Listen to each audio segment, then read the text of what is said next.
Friends, आज हम detail में जानेंगे कि आप अपने पीरियड के कलर को देख के कैसे ये अंदाज़ा लगा सकते हो कि आपका पीरियड सही है या फिर उसमें कोई कॉम्प्लिकेशन है। आज का वीडियो आपके लिए बहुत ही ज़्यादा इम्पॉर्टेंट है, तो वीडियो को तुरंत पूरा वॉच करिएगा। इससे आपका ये भी पता चल जाएगा कि आपका हार्मोन जो है संतुलित है कि नहीं है। आप जो प्रेगनेंसी के लिए ट्राई कर रहे हो, वो आगे आप ट्राई कर सकते हो कि नहीं कर सकते हो, ओवुलेशन हो रहे हैं कि नहीं हो रहे हैं। सारा चीज़ आपके पीरियड के ऊपर निर्भर करता है, तो वीडियो को पूरा देखिएगा। हेलो फैमिली, आपका हमारे चैनल में बहुत बहुत स्वागत है। सबसे पहले बात करते हैं फ्रेंड्स की ताज़ा लाल रंग का ब्लीडिंग। देखो फ्रेंड्स, जो ताज़ा रेड कलर का ब्लीडिंग होता है, ये पीरियड के शुरुआत में बिल्कुल भी नहीं होता है। हाँ, पीरियड के बीचों बीच के दिनों में, जैसे कि एक दिन बीत गया उसके बाद ये रेड कलर की ब्लीडिंग होती है, तो ये नॉर्मल बात होती है 1 से 2 दिन। बट अगर ये रेड कलर की ब्लीडिंग आपके पीरियड के शुरू से लेके, यानी कि फर्स्ट डे से लेके और पूरे 4 5 6 7 दिन तक चलता है, तो ये हैवी ब्लीडिंग, इसे आप कंसीडर कर सकते हो कि आपको हैवी ब्लीडिंग हो रही है। ये हैवी ब्लीडिंग आपके लिए नुकसानदायक है। सबसे पहले तो फ्रेंड्स, आप ये जान लीजिए कि जो आपका पीरियड का कलर होता है, ये आपका रेड कलर से शुरू नहीं होता है। आगे हम आपको समझाएंगे कि किस कलर से शुरू होता है, लेकिन रेड कलर से शुरू नहीं होता है। फ्रेंड्स, ये आपको दर्शाता है कि आपका हार्मोन जो है डिस्टर्ब है, आपका ओवुलेशन जो है डिस्टर्ब है, आपको जो है पीरियड में दिक्कत है, आपको ये भारी जो है रक्तस्राव में भी कंसीडर ये किया जाता है, और ये गर्भाशय संबंधी समस्याओं को लंबे समय तक खींच सकता है। जैसे कि आपको ये दर्शाता है कि आपको एंडोमेट्रियस की प्रॉब्लम है, आपको पॉलिप्स हो गए हैं, फाइब्राइड हो गए हैं। ये चीज़ आपको ये दर्शाते हैं, क्योंकि ये आपको एंडोमेट्रियम से जुड़े हुए होते हैं, और ये एंडोमेट्रियम को दर्शाते हैं रेड कलर की ब्लीडिंग। तो रेड कलर की ब्लीडिंग आपको आ रहे हैं तो आप परेशान ना हो, आप डॉक्टर से भी जांच करा सकते हो, कोई दिक्कत नहीं है। या फिर आप घर इलाज कर सकते हो। जैसे कि अगर आपको हैवी ब्लीडिंग आ रही है, तो आप घर पे गोंद कतीरा और आप छाछ का इस्तेमाल करोगे, तो ये बहुत ही ज़्यादा आपको फ़ायदा करेगा।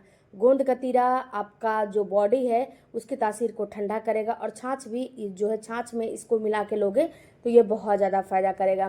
क्योंकि फ्रेंड्स, कभी कभी हैवी ब्लीडिंग आपके बॉडी हीट की प्रॉब्लम से भी होती है, तो आप इसका ध्यान दें, और डॉक्टर से आप मिलना चाहते हो तो बिल्कुल आराम से मिल सकते हो।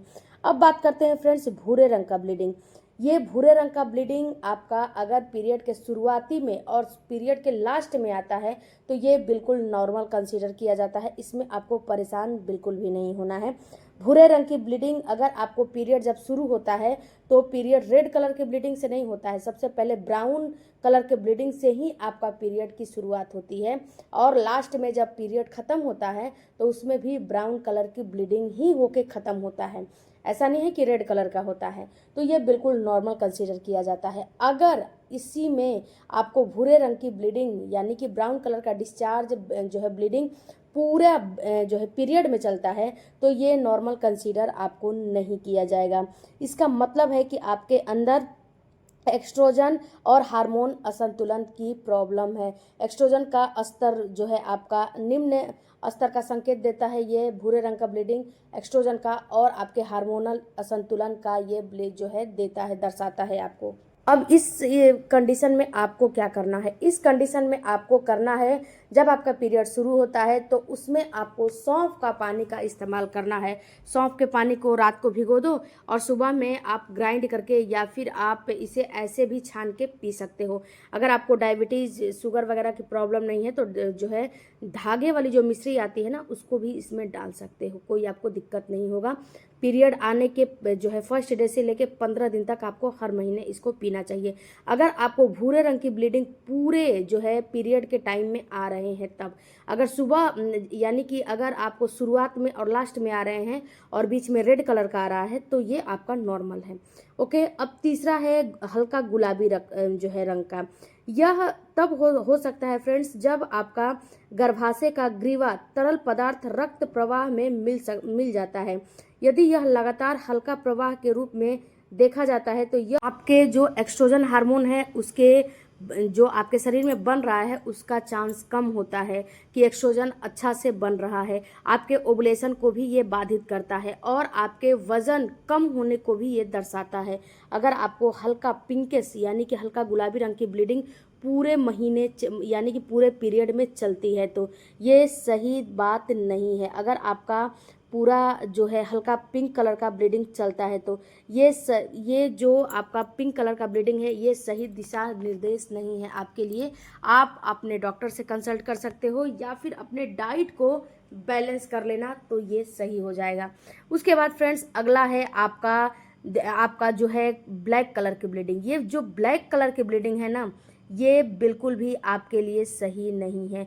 ये कभी कभी दर्शाता है कि जो आपका गर्भपात होता है तो उसमें कुछ जो है उसका अंश रह जाता है, उससे भी आपकी ब्लैक कलर की ब्लीडिंग आती है। या फिर आपका जो ब्लैक कलर का ब्लीडिंग आता है ये आपके मासिक धर्म को भी अनियमित दर्शाता है। ब्लैक कलर की ब्लीडिंग आपको नहीं आना चाहिए। आपके जो पीरियड है उसमें कभी भी क्लॉट्स बड़े बड़े नहीं आने चाहिए। अगर ये सारे चीज़ आ रहे हैं तो ये आपके लिए सही नहीं है। ये आपके इन्फेक्शन को भी दर्शा सकता है, ये आपके अन्य चीज़ों को भी दर्शा सकता है। तो अगर आपको ब्लैक कलर की ब्लीडिंग आ रही है तो आप तुरंत अपने डॉक्टर से ज़रूर कंसल्ट करो, क्योंकि ये आपके गर्भाशय संबंधी दिक्कत हो सकते हैं, आपके इन्फेक्शन संबंधी दिक्कत हो सकते हैं। इसको अगर आ रहे हैं तो इसमें थोड़ा सा भी आपको लापरवाही नहीं करना है। अब बात करते हैं फ्रेंड्स कि अगर आपको पीरियड में कभी भी ग्रे कलर की ब्लीडिंग आए या फिर कभी भी उसमें खुजली हो या फिर कभी भी स्मेल वाली ब्लीडिंग आए तो ये भी आपको बिल्कुल इन्फेक्शन को दर्शाते हैं और ये भी सही नहीं। अगर आपको इन्फेक्शन हो जाएंगे तो आप ना तो इन्फेक्शन में गर्भधारण कर पाओगे, ना ही आपको इन्फेक्शन में ओवुलेशन होगा और ना ही इन्फेक्शन में आप कोई काम कर पाओगे। जब तक आपका इन्फेक्शन रहेगा तब तक आपको दिक्कतों का सामना करना पड़ेगा। तो सबसे पहले आपको अपने इन्फेक्शन को सही करना है। अब फ्रेंड्स बात करते हैं कि अगर ये सारा ब्लीडिंग आपको हो रहा है तो आपको क्या करना चाहिए। तो सबसे पहले तो फ्रेंड्स आपको अपने डाइट को बैलेंस रखना चाहिए। अपने डाइट में आपको खजूर हो गया, अंजीर हो गया, अनार हो गया, उसके बाद चुकंदर हो गया, ये सारे डाइट को अपने जो है आपको शामिल करने चाहिए अपने लाइफ स्टाइल में, अपने डाइट में। दूसरी बात फ्रेंड्स कि अगर आपको आपका डाइट और लाइफ स्टाइल अगर सही रहेगा तो आपको कोई भी प्रॉब्लम नहीं होने वाली है। अगर आप मेडिकल कंडीशन पे भी हो और आपका लाइफ स्टाइल और डाइट दोनों सही है तो आपको कोई दिक्कत नहीं होगी, ये बात याद रखिएगा। क्योंकि लाइफ स्टाइल और डाइट एक ऐसी चीज़ होती है ना जो कि आपके हर चीज़ को जो है भरपूर मात्रा में उसे बैलेंस कर देती है। आप खजूर ले लो, काले किशमिश ले लो, अंजीर ले लो, अनार ले लो और चुकंदर ले लो, इससे आपका आयरन और प्रोटीन दोनों आपका भरपूर मात्रा में मिलेगा। अलसी के बीज हो गए, इसके साथ साथ आप हरी पत्तेदार सब्जियों का इस्तेमाल करो और एक्सरसाइज भरपूर मात्रा में करो और स्ट्रेस बिल्कुल भी मत रखो। ये आपको 1 से 2 महीना में सारी कंडीशन आपका सही हो जाएगा। आई होप फ्रेंड्स कि ये वीडियो से आपको कुछ तो नॉलेज मिला होगा तो चैनल को सपोर्ट कीजिएगा, सब्सक्राइब कीजिएगा। मिलते हैं अगले वीडियो में, तब तक धन्यवाद, थैंक यू।